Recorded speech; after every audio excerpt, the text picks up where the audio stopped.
raise from the chair and to sit down. Let's begin.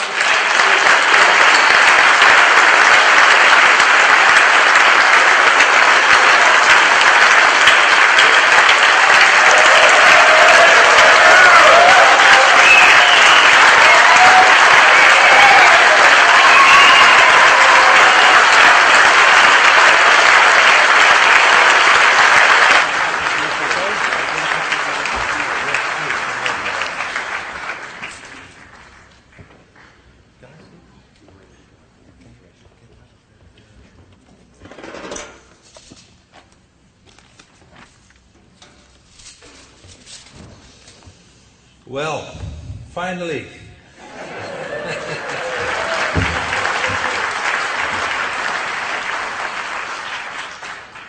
Dear friends from Australia, I'm really so very happy to be in your midst tonight, to be as guests in your beautiful and magnificent country, Australia. 400 years ago, the Dutch were the first Europeans. Don't blame me for that. We were actually the first Europeans to discover Australia. And they named the land after their own and called it, in the beginning at least, New Holland. So here I am today, a visitor from the Netherlands with a message from the old Holland to the new Holland.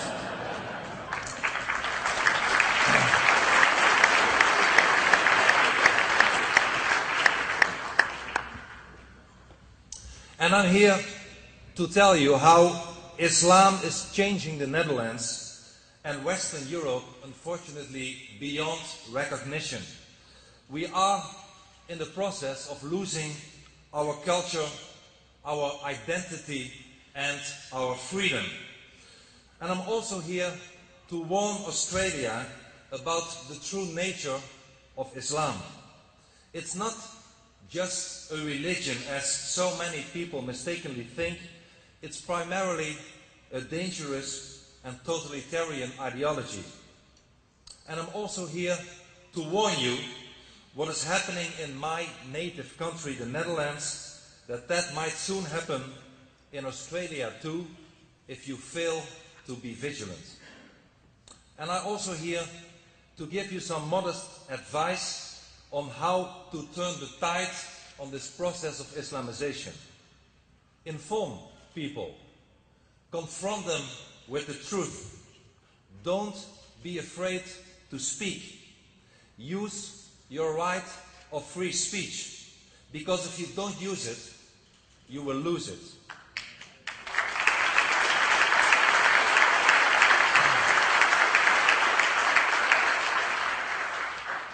And last but not least, find and elect politicians who are not afraid and politically correct to speak the truth about Islam.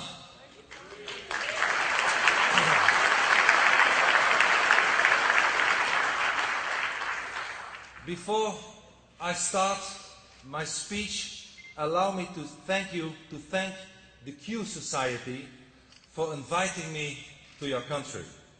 Thanks to you, Debbie, Andrew, Ralph, and all the other volunteers for making this visit possible.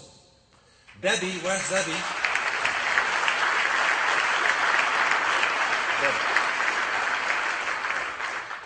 Debbie never booked so many conference rooms in her life, and she never had so many cancellations in her life either. Debbie, perhaps please stand up. You are my hero. A big thanks to Debbie.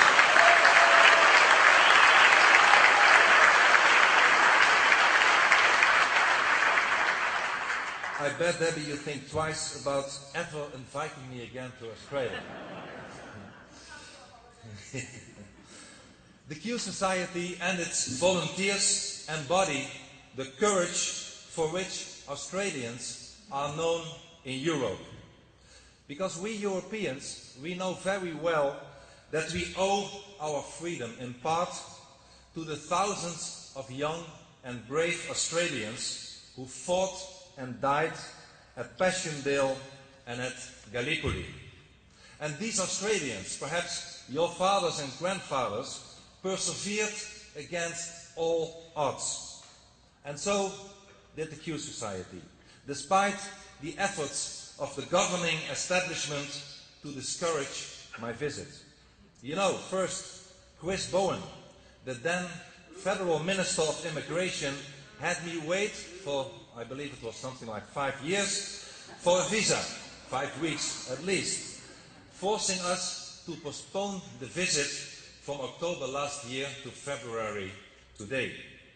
And then the minister implicitly warned people to stay away from the speeches by writing, I believe it was an article in the Australian, saying that I was an extremist, a fringe figure from the far right.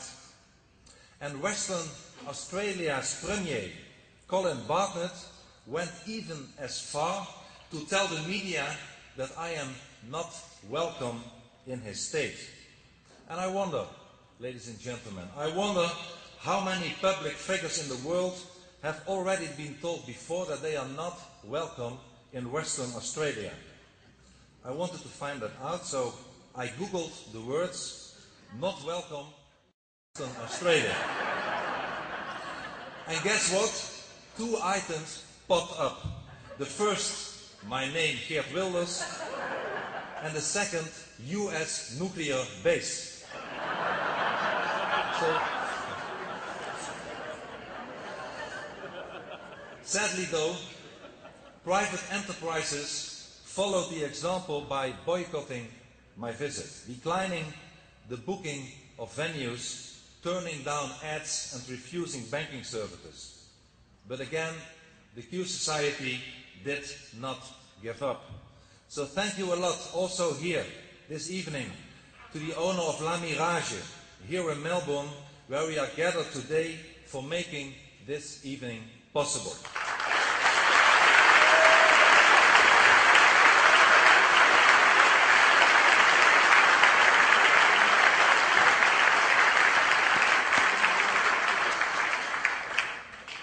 So here I am, ladies and gentlemen, here I am with a message that your political leaders do not want you to hear.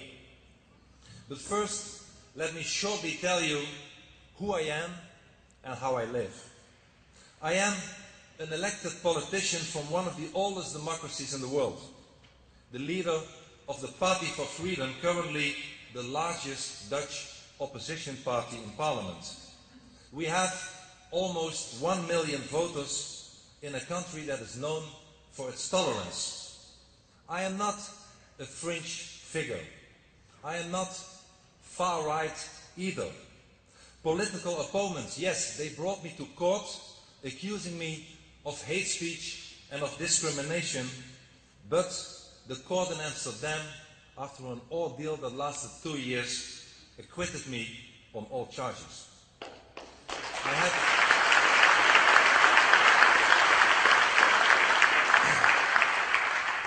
I have spoken in the premises of the United States Congress, the British House of Lords, the Danish Parliament, the Israeli Knesset. I participate in congresses and conferences all over the world with people, none of which belong to the far right.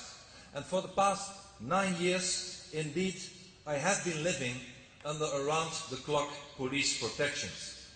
Everywhere I go, even tonight, police will accompany me.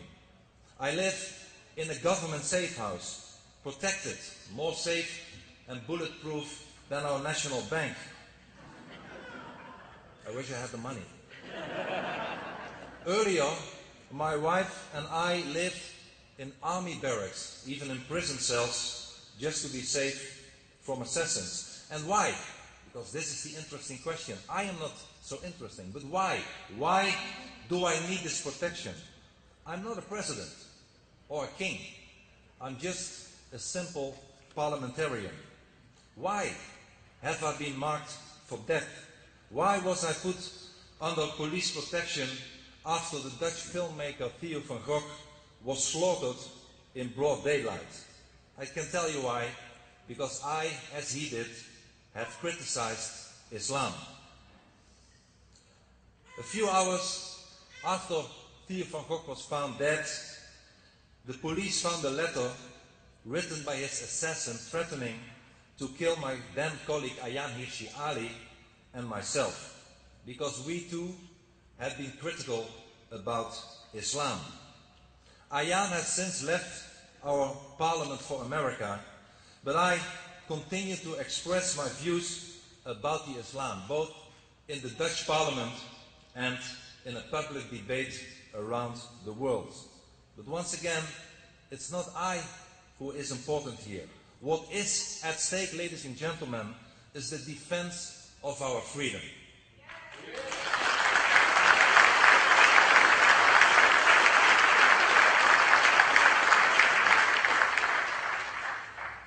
Only 2 weeks ago, a good friend of mine, Lars Hedegaard, a journalist from Denmark, survived an assassination attempt in Denmark. A foreigner tried to shoot him through the head. Why? For the simple reason that Lars is critical of Islam. Europe, ladies and gentlemen, Europe has become a dangerous place for anybody criticizing Islam. So many people rooted in a culture entirely different from our own Judeo-Christian and humanist tradition have entered our continent, that now Europe's identity and its culture is in danger. Australian tourists visiting our major cities in Europe can still see the postcard views of the Eiffel Tower, Buckingham Palace, our own Amsterdam canals. But if they are not careful, if they walk a few miles too far, they risk entering in a dangerous Islamic ghetto. Islam, ladies and gentlemen, has indeed created a parallel society within our cities. Shortly before her death in the year 2006, the well-known Italian author Oriana Fallaci wrote, and I quote her, "In each one of our cities, there is a second city, a state within the state, a government within the government, a Muslim city, a city ruled by the Quran," end of quote. And the Islamic presence is indeed changing the outlook and the character of Europe. In some urban neighborhoods, Islamic regulations are already being enforced. Women's rights are being trampled. We are confronted with headscarves, with burqas, with polygamy, with female genital mutilation, with honor killings. 5 years ago, Michael Nazir Ali, the Anglican Bishop of Rochester in England, who is himself of Muslim descent, already warned for the Muslim no-go areas in Europe. Those of a different faith, he said, or race, may find it difficult to live or work there because of hostility to them and even risk violence, he said. And last month, a group called Muslim Patrol posted a video on YouTube showing how they actually control the entire neighborhood of the British capital, London.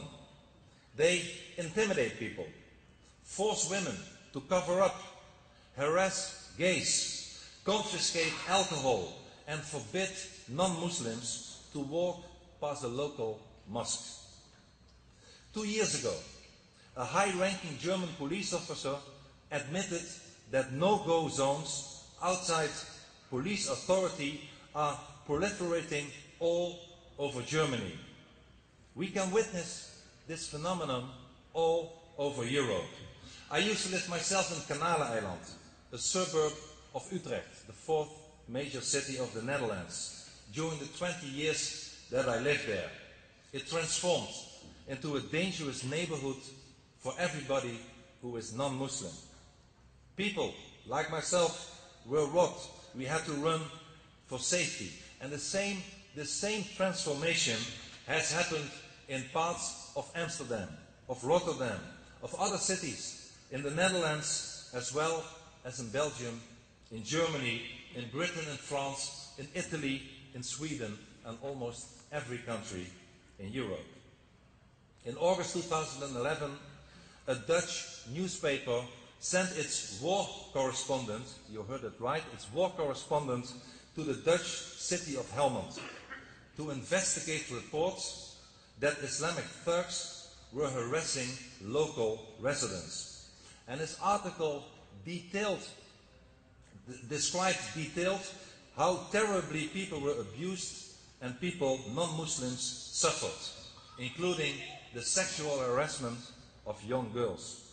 And the locals all complained that the police themselves are afraid for the thugs. And in France, another European country, the authorities have drawn up a list of 751 so-called sensible urban areas. And these are the lost territories of the French Republic. Even though a staggering 5 million people, 8% of the total French population, live there. In Brussels, the capital of the European Union, 25% of the population is Muslim. The city has already several predominantly Islamic districts. Police officers entering those neighborhoods in the capital of Belgium have been shot at with Kalashnikovs. 3 years ago, the police union acknowledged that there are boroughs in Brussels which, I quote, officers do not dare to enter in uniform. And in my own country, the Netherlands, Moroccans are the largest ethnic group among Islamic immigrants. And almost every week, maybe every day, there are incidents with Moroccan youth. In the Netherlands, 65% of all Moroccan boys between 12 and 23 years old have already been arrested at least once by the Dutch police. And the list of violence involving Moroccans, whether occurring in our streets, our schools, our shopping malls, our sport fields, is endless. But the victims, ladies and gentlemen, the victims are almost never Moroccans or Muslims. Almost never. I am not exaggerating, I am telling you like it is. And 2 years ago, a brave minister from Germany, another European country, Mrs. Christina Schröder, advocated, and I quote, an open debate about racist Muslims, end of quote. Last September in France, Monsieur Jean-François Copé, a former French budget minister under President Sarkozy, also pointed out, and I quote, that racism is growing in our cities, referring to the surge of Islamic violence against ethnic Frenchmen. And this, ladies and gentlemen, I could give you examples for hours, has brought us the jihad, intimidation and violence. And of course, there is also the phenomenon of non-violent jihad. The rise of Islam also means the rise of Islamic Sharia law in our judicial systems. In Europe, we have already Sharia wills, Sharia schools, Sharia banks. The introduction of elements of Sharia law in our societies create a system of legal apartheid. And you know, Sharia law systematically discriminates between groups of people. And Britain, the United Kingdom, even today has official Sharia courts. And one of these courts settled the inheritance of a man whose estate had to be divided between his children. And it gave the sons twice as much as the daughter, in accordance to Quranic pronouncement that a woman is only worth half a man. A valid ruling of a valid court a Sharia court in the United Kingdom today, which of course is a disgrace. And Sharia law, ladies and gentlemen, also affects our fundamental freedoms, our freedom of speech. Sharia law forbids criticism of Islam. It's called blasphemy. And the penalty for blasphemy is death. And this is why people like myself and Lars Hedegaard are in so much trouble. This is why 3 years ago a man with an axe tried to chop the cartoonist Kurt Westergaard to pieces. This is why we and Salman Rushdie and others are living in hiding. Because if you criticize Islam, you will pay a very high price. And this brings me to the second major topic of my speech, and that is the nature of Islam. It is not strange that we who are not Muslims are punished by Islam for breaking Islamic rules, I ask you. Religious rules do not apply to people who do not belong to a specific religion, do they?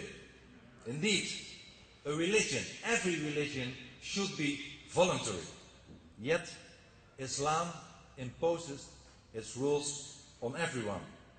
Why does, I ask you, why does Sharia law alter our Western secular legal system in such a dramatical way?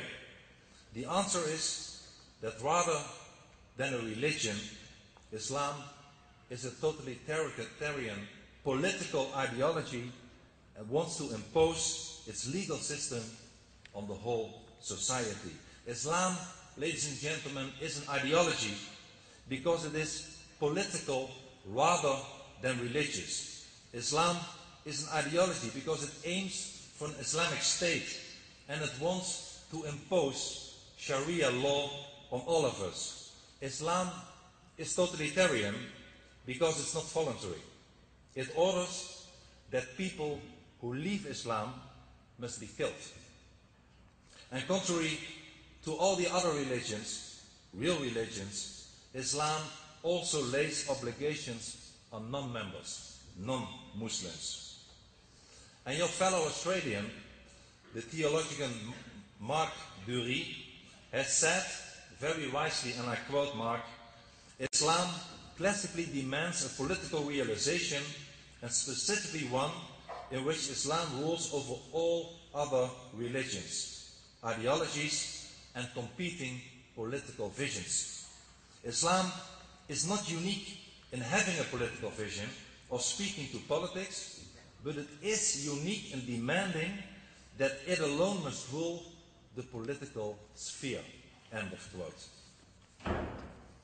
Ladies and gentlemen, we can see what Islam has in store for us if we watch the fate of the Christians in the Islamic world, such as the Copts in Egypt, the Maronites in Lebanon, the Assyrians in Iraq, the Christians anywhere else in the Arab and Islamic world. The cause of their suffering is nothing else but Islam. And indeed, the only place in the Middle East where Christians are safe to be is Israel.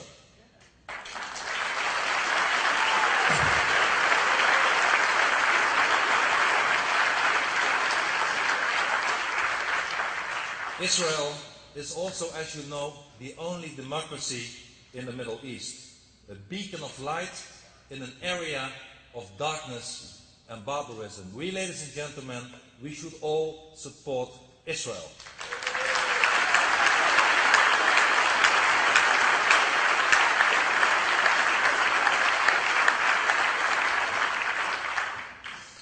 My friends, I always make a distinction between Muslims and Islam.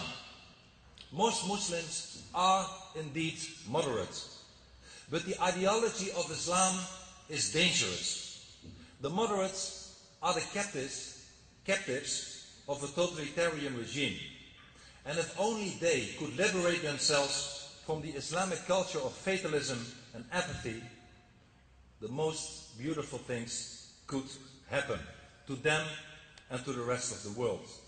I have traveled to almost all of the Islamic world. I have visited countries like Iran, Iraq, Afghanistan, Syria, Tunisia, Indonesia. And I was honestly overwhelmed by the kindness and the friendliness of so many people living there. They are often good people, but they all are the captives of Islam. These people are in fact not free. They live under the yoke of Islamic Sharia law. And if they leave Islam, they would sign their own death verdict. 30 years ago, to give you an example, I traveled from Israel to Egypt. And this trip, I was still a teenager, made a huge impression on me. As you know, Israel and Egypt are neighbors. The same climate, the same natural riches, similar resources, the same potential. And yet, Egypt is poor and Israel is wealthy. And it proves that freedom is the key to prosperity. And Islam, unfortunately, deprives people of that.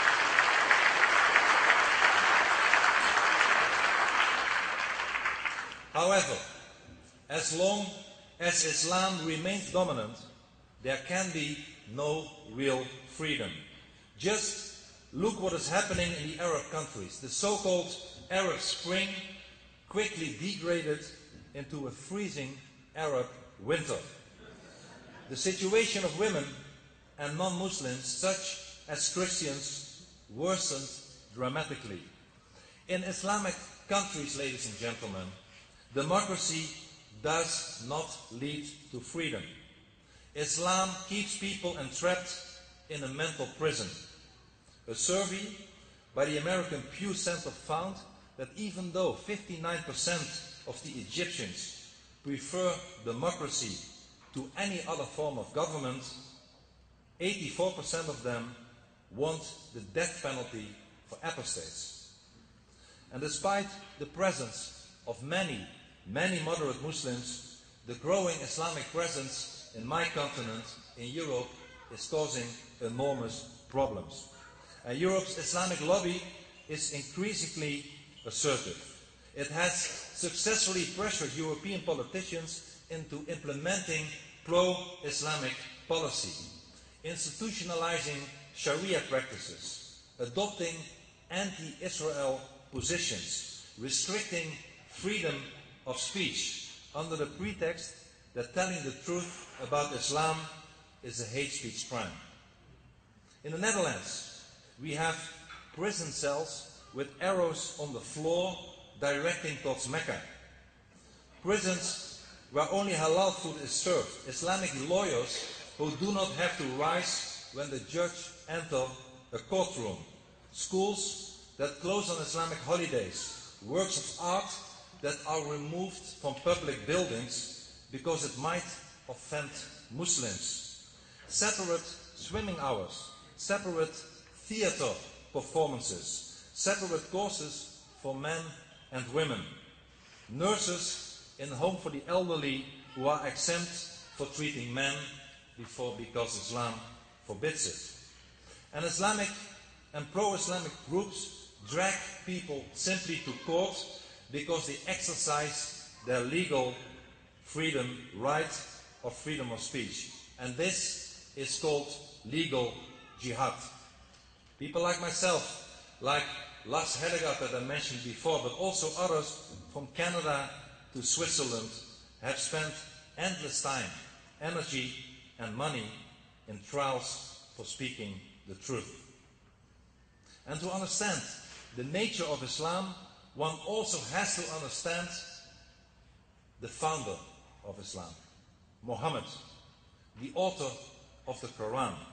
It's often uncomfortable for people to speak about it, but we have to understand the life and the character of Mohammed, since Mohammed is an example for almost 1.5 billion people in the world.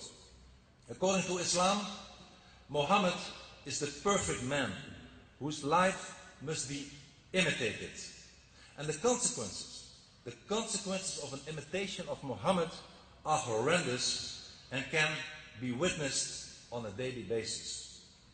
Islam presents, as I said, Mohammed as a role model for 1.5 billion people. Fortunately, the majority of them do not follow the example. The fact that Islam presents him as a model man obliges us, however, to talk about his character and the things he did. Islamic texts such as the Sirah, the biography of Muhammad, and the Hadith, the descriptions of Muhammad's life from testimonies, show that he was a savage leader of a gang of robbers from Medina. Without scruples, they looted, raped, and murdered. And all those sources describe orgies of savagery, where hundreds of people's throats were cut, hands and feet chopped off, eyes cut out, entire tribes massacred. And an example is the extinction of the Jews in Medina in the year 627. Muhammad himself, ladies and gentlemen, participated in chopping off their heads. The women and children were sold as slaves. And as you know, Muhammad also married a girl called Aisha, who he consummated when she was 9 years old. In our country today, such a pedophile will be sent to jail for a very long time. Islamic violence does not spring from social and political grievances, as politically correct people and sources claim. Islamic violence, ladies and gentlemen, springs directly from Islam and from Muhammad's example. Because Muhammad lied and cheated in order to advance Islam, some followers feel entitled to do the same. Islam even has a special word for this, and that word is taqiyya. Because Muhammad spread Islam through acts of terror, some of his followers believe that it's okay to do the same. Because Muhammad established an Islamic state, some of his followers see it as their duty to do the same. Because Muhammad had his critics and the critics of the Islamic State murdered, some of his followers regard it as their duty to kill everyone who speaks his mind about Muhammad and Islam. And it is no coincidence. It is no coincidence that all the Islamic states in the world demand that freedom of speech be curtailed and that criticism of Islam and its prophet be forbidden. And yet, it is our duty to speak out and to tell the truth. Anyone who voices criticism of Islam and Muhammad is in a grave personal danger. And whoever attempts to escape from the influence of Islam and Muhammad risks the death penalty. And we cannot continue to accept this. A public debate about the true nature of Islam and about the true character of Muhammad is badly needed, how uncomfortable it might make some people.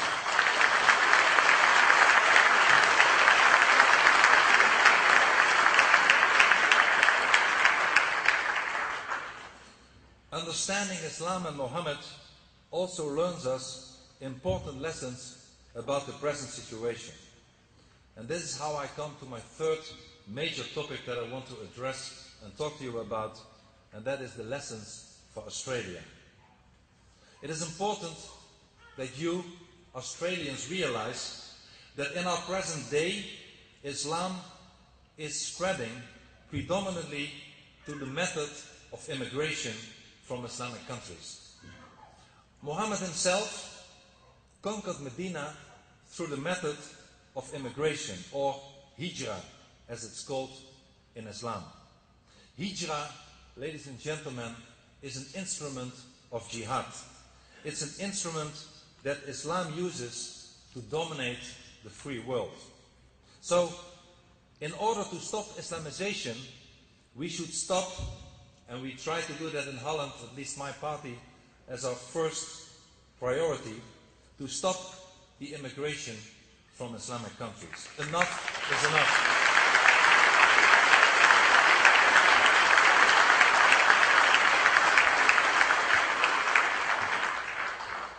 Enough is enough. And I realize that for some people in Australia that might be a difficult message. Australia was built on immigration. Over 1 in 4 of Australia's 22 million inhabitants were born overseas. And they came to Australia from many countries and continents. They were welcomed because they contributed. They have strengthened Australia. And Dutch immigrants, like countless immigrants from other countries, have helped to turn Australia into what it is today. Australia is the home of over 300,000 people of Dutch descent.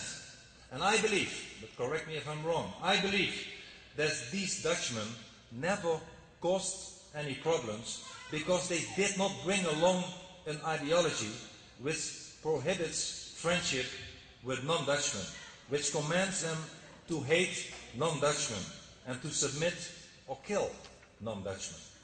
My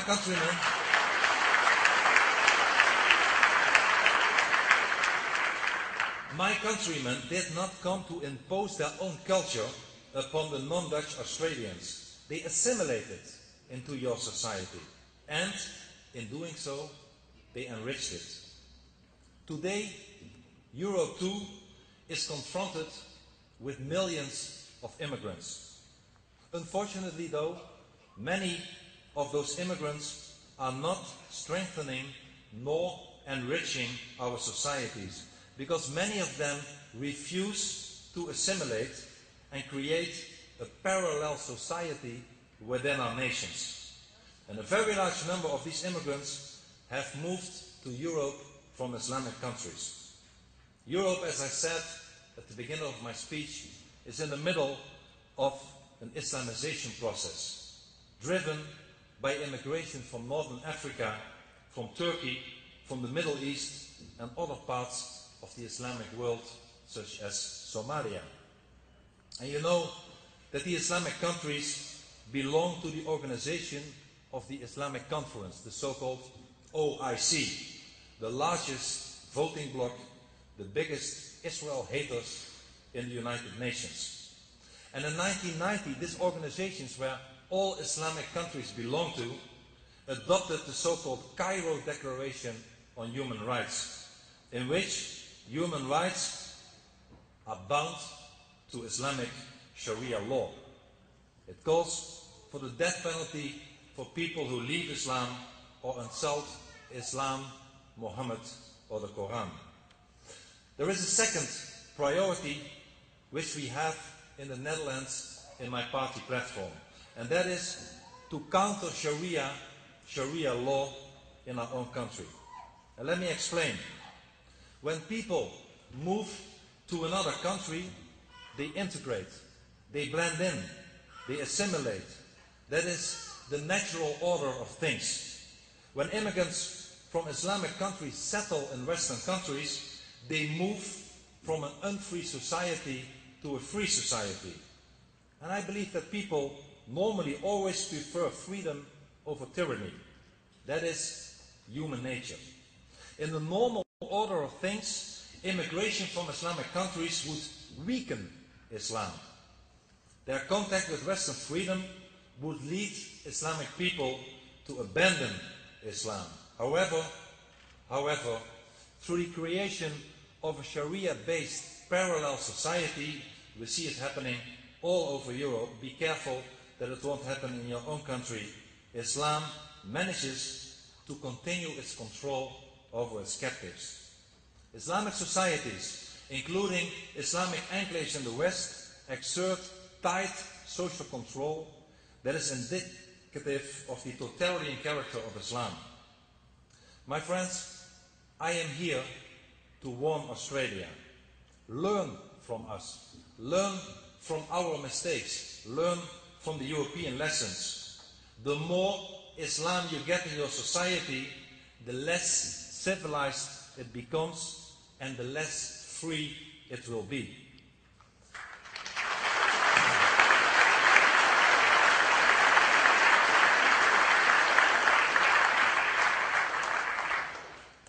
did the Europeans get into their present situation? It's something a lot of people ask me. And I tell them that it's partly our own fault because we have foolishly adopted the ideology of cultural relativism. And cultural relativism is far worse than multiculturalism, because cultural relativism advocates that all cultures are equal. As a matter of fact, cultural relativism is the biggest political disease facing our countries today.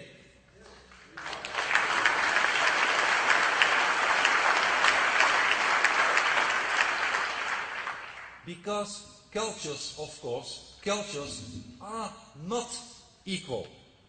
Our culture is based on Christianity, on Judaism, on humanism. This is who we are.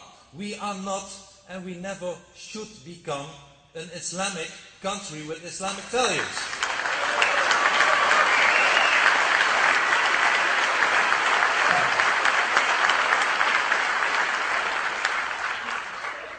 And I'm proud to say, and I really don't care if people don't like it, I am proud to say that our culture, that is based on the values of Judaism, on Christianity and humanism, is far better than the Islamic culture, and I'm proud of it.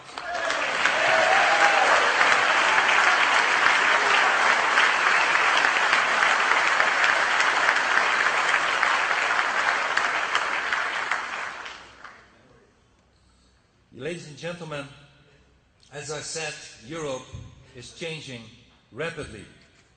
In so many major cities in Europe, and maybe also later in Australia, you will encounter halal shops. You will see more women in burqas and in headscarves. And I remember the case from Australia from 2 years ago of Kanita Matthews, an Islamic convert in a burqa who escaped a jail sentence, I believe it was in New South Wales, because the authorities could not prove that she was a person in a burqa making a false statement to the police. Ladies and gentlemen, open the pages of our newspapers and you will find horrific stories of women being trampled, female genital mutilations, honor killings in our own backyards. And we have to speak out, because, as I said before, to speak out is the only tool we've got. We stand for our convictions, but we never use violence. We abhor violence. As a matter of fact, the reason that we reject Islam is exactly the Islamic violent nature. We believe in democracy.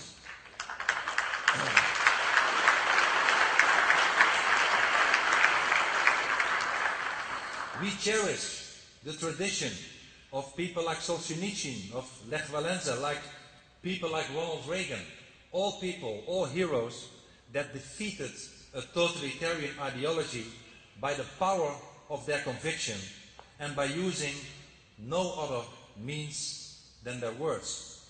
As the ex-Muslim and Islam critic Ali Sina said, and I quote, "We don't raise a sword against darkness, we lit a light." And so it is.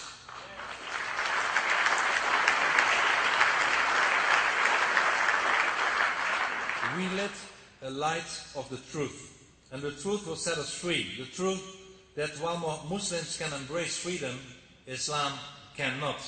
Let no one tell you that Islam respects freedom. Freedom and Islam are incompatible. Let no one tell you that Islam is a religion of peace. Islam, ladies and gentlemen, is an ideology of violence. Let no one tell you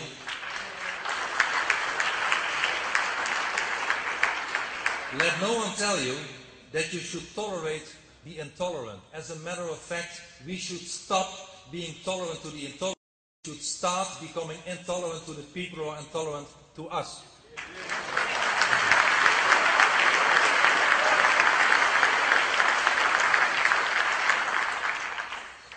So I believe we should stop the Islamization. And it starts by drawing a line and saying no more mosques in our countries.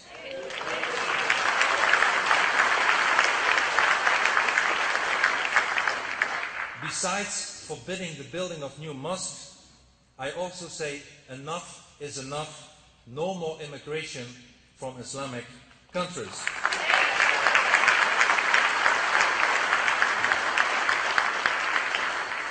Thirdly, I believe that if you are an immigrant and you are in our societies and you adhere to our values, you believe and act according to our laws and our constitution, you are welcome to stay. But if you don't, if you start acting as a criminal, if you start acting according to Sharia law, there is only one alternative, and that is to send you packing outside our country.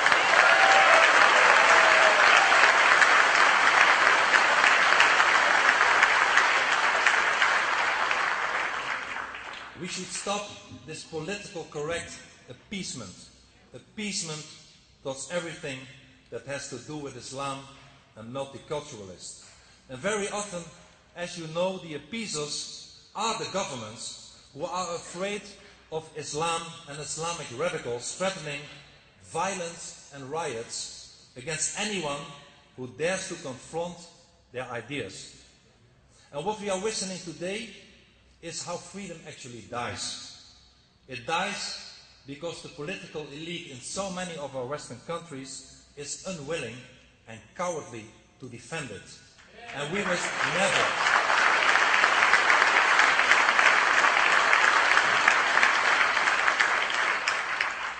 must never accept it. Indeed, I believe, my friends, and together we can do it, we must change course. We must struggle every day against the rising tide of Islamization, even when our opponents brand us as extremists, even when they take us to court, even when they threaten us to kill us, we should continue speaking the truth about Islam.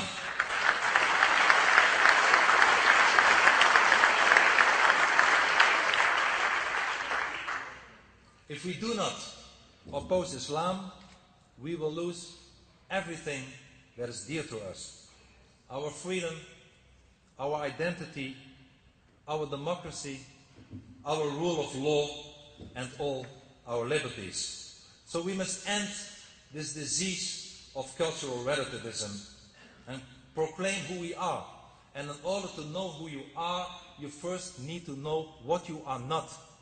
And I cannot say it enough, we are not and never will live in a country that is based on Islamic values. Demand,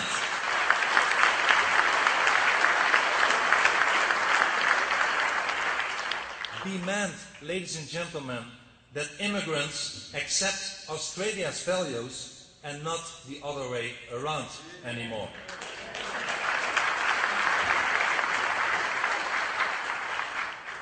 We must support people that are persecuted by Islam, whether they are the Christians in the Islamic world or so many others. We must, as I said before, stand for Israel, that is in the front line of jihad. Not only because of Israel, because we help ourselves. But most important of all, and this is the final and maybe most important message of my speech, is that we must defend freedom of speech. Everything else depends on freedom of speech.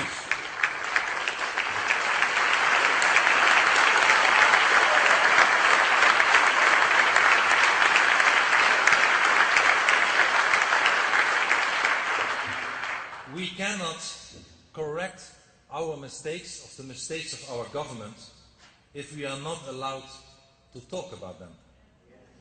There is reason for concern if the erosion of our freedom of speech is the price that we must pay to accommodate Islam. There is something badly wrong if those who deny that Islam is a problem do not grant us the right to talk about the issue. Public discussions should not be stifled by threats.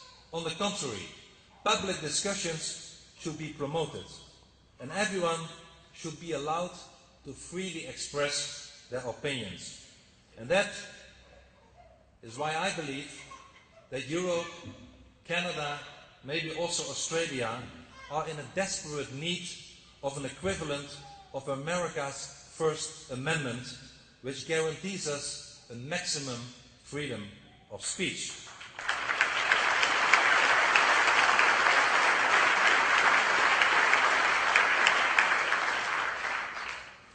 My friends, there is hope. Let me leave you with a message of hope. There is hope if we overcome our fears and begin to speak the truth. If we remain silent, we are certain to go from defeat to defeat. But if we dare to speak the truth, we will be able to turn the tide, and it will be our victory, our first victory, followed by many others. Because yes, indeed, there is hope. But only if we outgrow our fears and dare to speak the truth. As Ronald Reagan said, the future doesn't belong to the faint-hearted. The future freedom of Australia, the liberties of your children, they depend on you, on nobody else. And the old Anzac spirit helped keep Europe free in the past. And the same Anzac spirit can and will keep you free in the future. Be as brave as your fathers, and you will survive.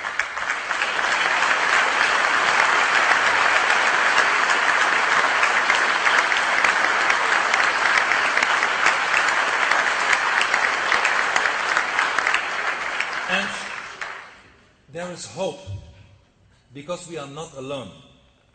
We still speak. Don't let anybody fool you differently. We speak for the majority of the people in our societies. While the elite has fallen massively for this disease that is called cultural relativism, the people have not.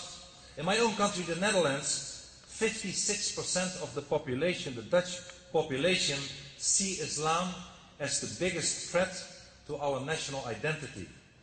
In Britain, a survey last month showed that the public regard immigration as the biggest issue facing British sovereignty. In Germany, 64% hold that Islam is violent, and 70% believe Islam is fanatical.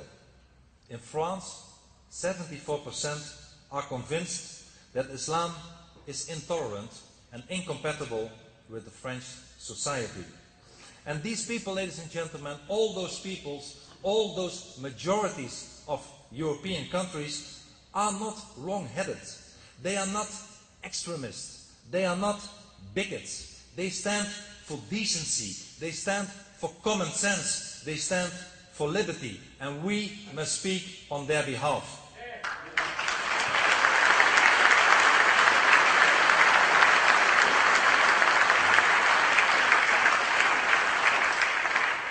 We must encourage them. We must tell them not to give up and not to lose heart. My friends, please always remember that our voice is the voice of liberty, is the voice of liberation. Let us defend our freedoms, and let us support all those Muslims, and especially the suppressed Muslim women who want to free themselves from the yoke of Islam.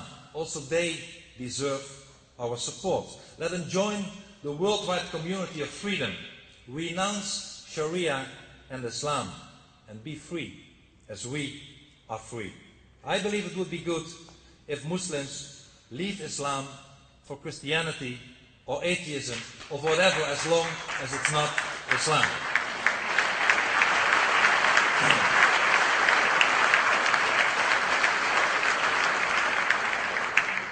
My friends, even though we live thousands of miles apart, we, Australians and Europeans, belong to a common civilization. We share the ideas and ideals of our common Judeo-Christian and humanist heritage.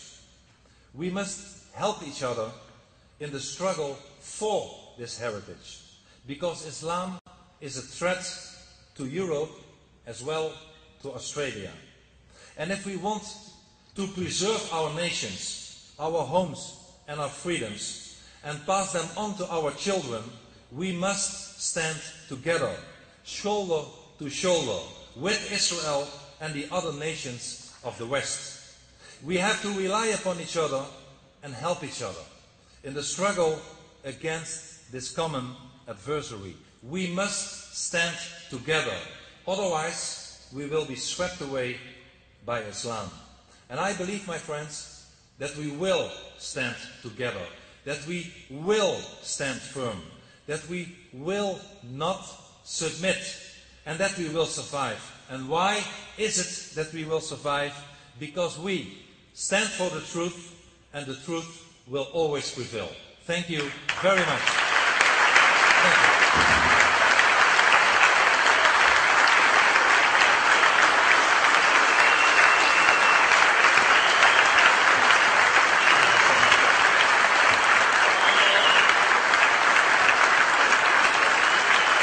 Thank you.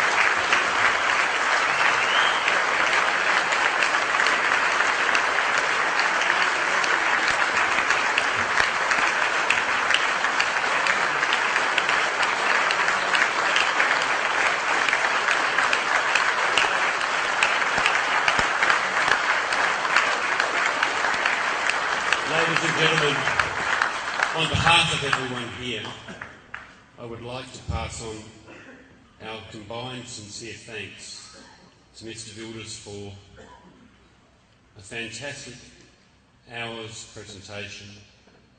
We would like to thank him for his courage as an individual.